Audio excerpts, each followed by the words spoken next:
Hello guys, welcome to my channel. நான் உங்கள் ஷஃபி. இன்றைக்கி நம்ம வீடியோவில் எந்த போயத்தோட சம்மரி பார்க்க போகிறோம் அப்படின்னா, to be or not to be born. இது எழுதினவங்க L S Rokade. First author introduction பார்த்துடலாம். எல்எஸ் ரோக்கெட் வந்து ஒரு மராத்தி தலித் போயட். இவர் எந்தெந்த தீமெல்லாம் எக்ஸ்ப்ளோர் பண்ணுறாரு அப்படின்னா, identity, caste discrimination and spiritual awakening. Next இந்த போயமோட இன்ட்ரோடக்ஷன் பார்த்துடலாம். To be or not to be born by L S Rocket எழுதின இந்த போயம் வந்து ஒரு தலித் பேஸ்டு போயம். இந்த போயம் வந்து ஹார்ஸ் அப்ரஷிவ் சொசைட்டியை பற்றி எக்ஸ்ப்ரெஸ் பண்ணுது. ஸ்பீக்கர் என்ன சொல்கிறாரு அப்படின்னா, இந்த மாதிரி ஒரு crushing poverty, inequality, struggles, ultimately rejection இருக்கிற இந்த வேர்ல்டில் கண்டிப்பாக பிறந்தே தான் ஆகணுமா, பிறந்து என்ன வேல்யூ அப்படின்னு கேட்குறாரு. நெக்ஸ்ட்டு கேரக்டர்ஸ் பார்த்துடலாம். இதில் 2 கேரக்டர் இருக்காங்க. ஃபர்ஸ்ட் வந்து அன்பார்ன் சைல்டு, இவர் தான் வந்து ஸ்பீக்கர். இது வந்து ஒரு குழந்தை மதரோட வார்மில் இருந்து அது பேசுகிற மாதிரி, இது மாதிரி நான் பிறக்க போகிறேன், ஸோ கண்டிப்பாக பிறந்து தான் ஆகணுமா அப்படின்ற மாதிரி கேள்வி கேட்குறது தான் வந்து அன்பார்ன் சைல்டு ஸ்பீக்கர். அந்த லேபர் பெயினில் இருக்கிற அந்த சஃபரிங் மதரை தான் வந்து செகண்ட் கேரக்டர். போயம் லைன்ஸ் வந்து டிஸ்கிரிப்ஷனில் கொடுத்துருக்கேன், ஸோ அதை செக் பண்ணி படித்து பாருங்கள். படித்து பார்த்துட்டு சம்மரியை வந்து லிசன் பண்ணுங்கள், அப்போ தான் புரியும். இப்போ இந்த போயத்தோட சம்மரி பார்த்துடலாம். Mother's labour and child's hesitation.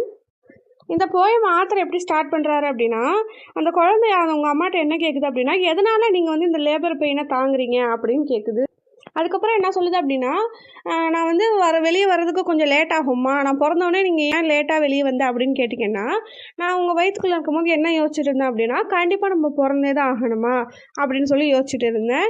இந்த மாதிரி ஒரு சப்ரஸான ஒரு சொசைட்டியில் நம்ம கண்டிப்பாக பிறந்தாகணுமா அப்படின்னு நான் யோசிச்சுட்டே இருந்தேன், அதனால தான் நான் வெளியே வர்றதுக்கு லேட் ஆச்சு அப்படின்னு சொல்லுவேன் அப்படின்னு அந்த ஸ்பீக்கர் சொல்லிச்சான். அந்த குழந்தை சொல்லிச்சு. அப்புறம் அந்த குழந்தை என்ன சொல்லிச்சான், இப்படியாப்பட்ட ஒரு வேர்ல்டில் வந்து நான் பிறக்கணுமா வேணாமா அப்படின்னு யோசிச்சுட்டே இருக்கேன், ஸோ இன்ன வரைக்கும் எனக்கு அது விடை கிடைக்கவே இல்லை, ஸோ அதனால் லேட்டாக தான் ஆகும் அப்படின்னு சொல்லிச்சான். அடுத்து இல்யூஷன் ஆஃப் சொசைட்டி. இங்கே வந்து ஸ்கையை மெட்டஃபராக சொல்கிறாரு ஸ்பீக்கர். என்ன சொல்கிறாரு அப்படின்னா, அவங்க அந்த ஸ்கையை வந்து ஒரு ஹோப்போடு பார்க்குறாங்க, ஸோ கண்டிப்பாக அவங்களுக்கு வந்து ஒரு நாள் இந்த ஸ்ட்ரகிள்ஸ்லாம் மாறும் அப்படின்னு சொல்லி அவங்க ஸ்கையை வந்து ஒரு ஹோப்போடு பார்க்குறாங்க அப்படின்னு சொல்கிறாங்க. அப்புறம் அந்த பேபி என்ன சொல்லுது அப்படின்னா, அவங்களோட பாவர்ட்டியை பற்றி சொல்லுதா. அவங்க அம்மா வந்து ப்ரெக்னெண்ட்டாக இருக்கும் போது, ஸோ போர்த்திக்கு அந்த போர்வை கூட இல்லாமல் அந்த குளிரில் கூட குறுகி போய் அப்படியே நடுங்கி போய் தான் படுத்திருப்பாங்களாம். ஸோ இந்த மாதிரி ஒரு பாவர்ட்டி இருக்கும்போது நான் வெளியே வந்து என்ன செய்ய போகிறேன், எனக்கும் தானே அந்த பாவர்ட்டி இருக்கும் அப்படின்னு சொல்லி அந்த பேபி கேட்குது.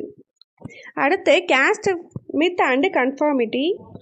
அவங்க மதர் என்ன சொல்கிறாங்க அப்படின்னா, வேர்ல்டு வந்து எப்பயுமே ரவுண்டாக இருக்கும் இல்லையா, ஸோ அதே மாதிரி அவங்க மதரும் வந்து அந்த ப்ராப்ளம்ஸில் வந்து சுற்றி வந்துட்டே தான் இருக்காங்களே தவிர ஒரு கரெக்டான ஒரு அதுக்கான சொல்யூஷன் இது வரைக்கும் கிடைக்கல.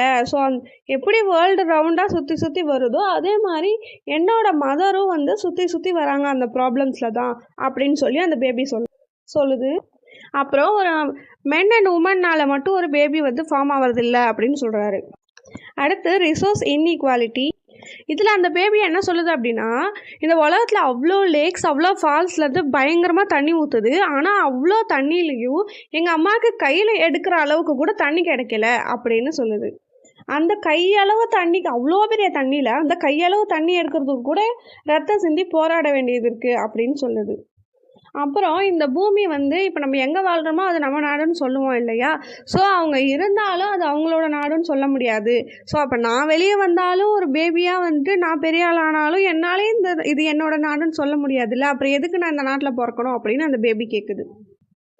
அடுத்து இந்த போயமோட லாஸ்ட்டில் என்ன சொல்கிறாரு அப்படின்னா, இந்த போயம் வந்து நான் இந்த மண்ணில் பிறந்தே ஆகணுமா அப்படின்னு சொல்லி கேட்குது. அந்த பேபி வந்து நான் பிறக்கலாமா வேணாமா, இல்லை கண்டிப்பாக பிறந்தே தான் ஆகணுமா அப்படின்னு சொல்லி கேட்குது. இது வந்து ஹேம்லெட்டோடைய அந்த to be or not to பின்னு இருக்கு இல்லையா, அந்த இது கொஞ்சம் லைட்டாக கம்பேர் பண்ணும்போது to be or not to be born, to be or not to be அப்படின்ற விஷயத்தை வந்து கம்பேர் பண்ணி சொல்லுது. ஸோ இப்படியாப்பட்ட ஸ்ட்ரகிள்ஸான ஒரு அப்ரோச்சான இந்த வேர்ல்டில் வந்து நான் கண்டிப்பாக பிறந்தே தான் ஆகணுமா அப்படின்னு சொல்லி அந்த குழந்தை சொல்கிற மாதிரி இந்த போயத்தை முடிச்சிருப்பாரு.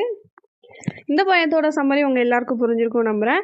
லிட்ரேச்சர் சம்மந்தமாக வேறு எந்த poem, poetry, prose, fiction, story, சாதாரண ஒரு நார்மலான கதையாக இருந்தால் எந்த கதையாக இருந்தாலும் சரி தான், ஏன்ஷியன்ட் ஆத்தர்லேருந்து இப்போ வரைக்கும் உள்ள ஆத்தர்ஸ் வரைக்கும் எந்த ஸ்டோரி வேணும்னாலும் கமெண்ட் பண்ணுங்கள், நான் போஸ்ட் பண்ணுறேன்.